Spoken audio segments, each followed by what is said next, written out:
I wonder how many of us growing up in Europe imagined this continent would become somewhere unsafe for us in our lifetimes. Far less that it would have been deliberately made unsafe for us by our supposed leaders. Obviously, a lot of us learned at school and elsewhere about all the blood spilled over centuries on European soil. We knew that for hundreds of years, petty tyrants spilled the blood of their people in ruthless, careless pursuit of wealth and territory. We knew that in the 20th century, it all came to a head not once but twice in World Wars I and II. So we knew about all the blood and horror, about the evils of communism and of communism's fraternal twin, fascism. We knew all about it, what we were told about the Holocaust, about Baba Yar. We knew about all that, Cold War, the Gulag Archipelago, attendant horrors like the Pitești experiment. If you haven't heard of Pitești, look it up. Too many horrors to list. We knew all that, and my generation was taught never to forget. And yet here we are now, in the same old Europe, and after all that happened and all we were taught about all that happened, the place feels unsafe for me and mine. In the Europe where, as I remember it from school days, we were told to speak up when we saw the smoke, the warning signs of totalitarianism, of the casual disregard of freedom, of the casual disregard of human life. In that same Europe, the same old totalitarians are back. And that Europe feels dangerous now, dangerous again. In Germany, that same Germany from which we were told came the lessons of Nazism, of Holocaust, the police are kicking in doors again. They're kicking in doors in pursuit of people who are telling the truth or just expressing opinions. But the truth and opinions the German government, subject to the globalists of the European Union, doesn't want to hear. Europe is flooded with migrants. It's not them to blame. They've been moved like pieces on a board. In many cases, their homelands have been destroyed by decades of US foreign policy, leaving them few options.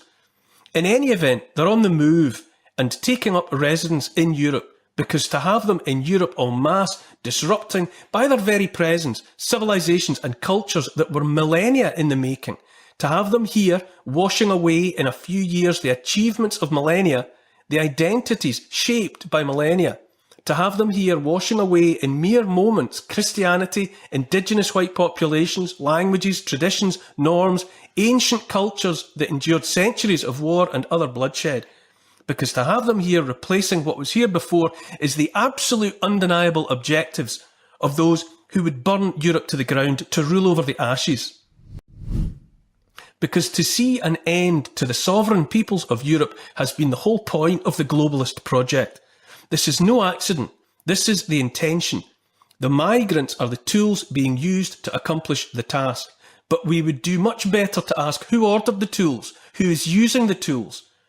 And so now, after all of it, all the millennia, all the blood, and after just 2 or 3 generations of comparative peace, Europe is a place that has been rendered unsafe for those who were naive and trusting enough to imagine it would always be theirs. The police are kicking in doors to take away people who have voiced unwanted opinions.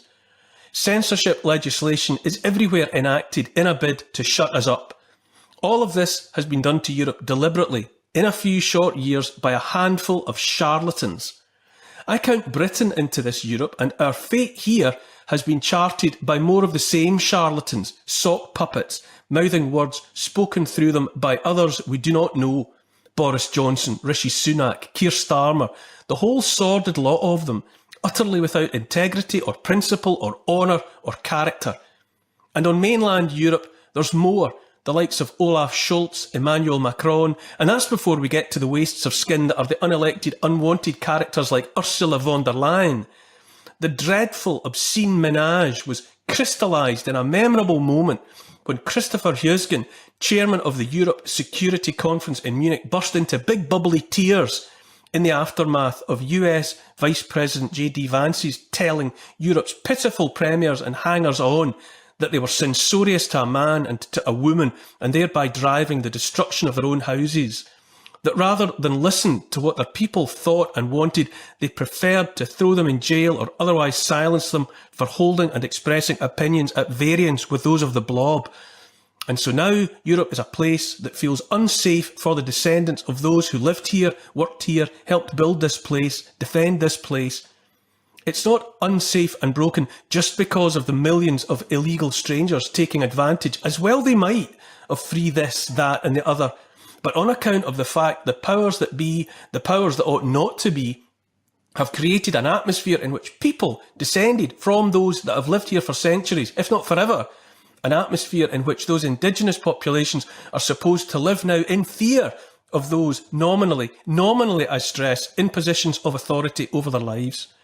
Europe and Britain have been wrenched from the hands of Europeans and the British, their cultures, traditions and histories laid waste, destroyed by globalists, those who would prefer to see all nations, all senses of national identity erased and overlain with a homogeneous monoculture which means nothing to anyone.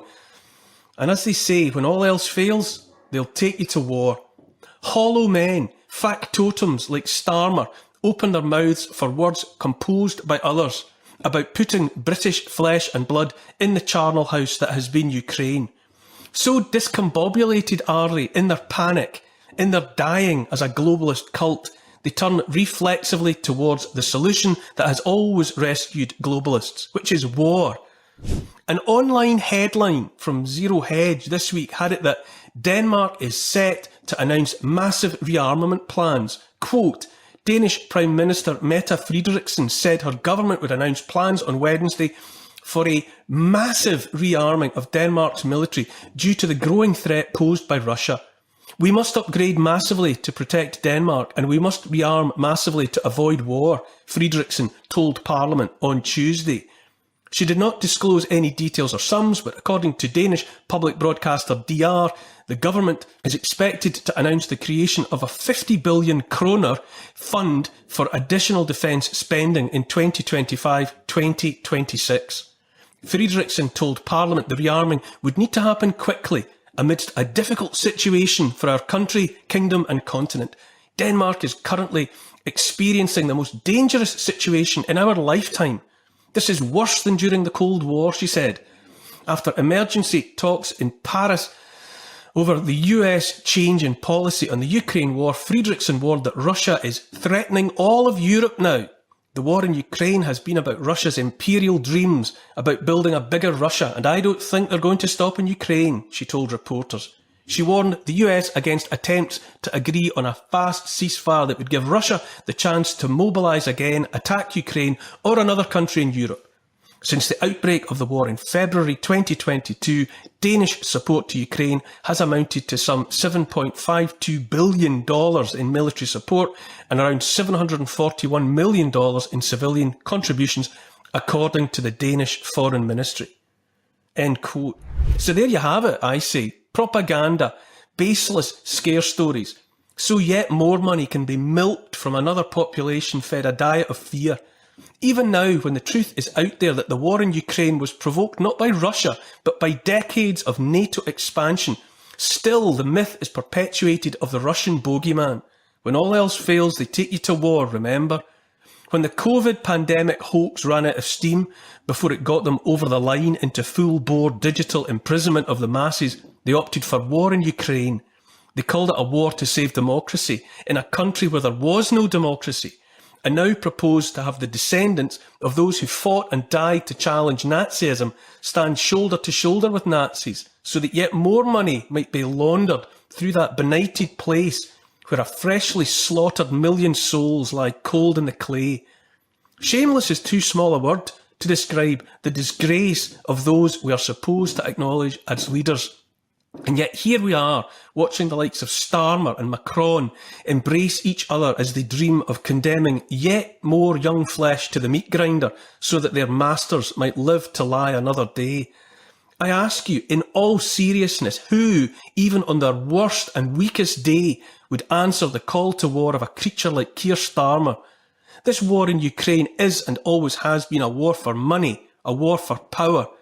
And all the while, Europe and Britain have been undone and deliberately by those for whom Europe and Britain are utterly expendable. Worse than that, Europe and Britain, standing as they have, at least for a while, for freedom, have been a thorn in the side of those who would enslave humankind. No less than that is at stake here and now. Either we preserve our freedom in the face of these would-be tyrants with their Nehru jackets and crocodile tears, or we watch yet more young men herded into the meat grinder to ensure the rich stay rich and the powerful stay powerful. Europe was a safe place for a while, at least some of it, for some of us. We turned blind eyes and deaf ears while the powerful sacrificed the rest of the world. Now all of that wider world has come home to roost. Europe and Britain are in the crosshairs of destruction. The surviving collateral damage of the world are here now, and the lives of ordinary people are destroyed or turned upside down as a result. Hopefully some of the lies parroted by bought and paid for media are being exposed now. Maybe this time people will see that war in Ukraine was driven by lying propaganda, that the threat to the safety of Europe and Europeans comes not from Russia, but from the globalists here at home. Globalists in their death throes, but ready and eager to take our children down with them.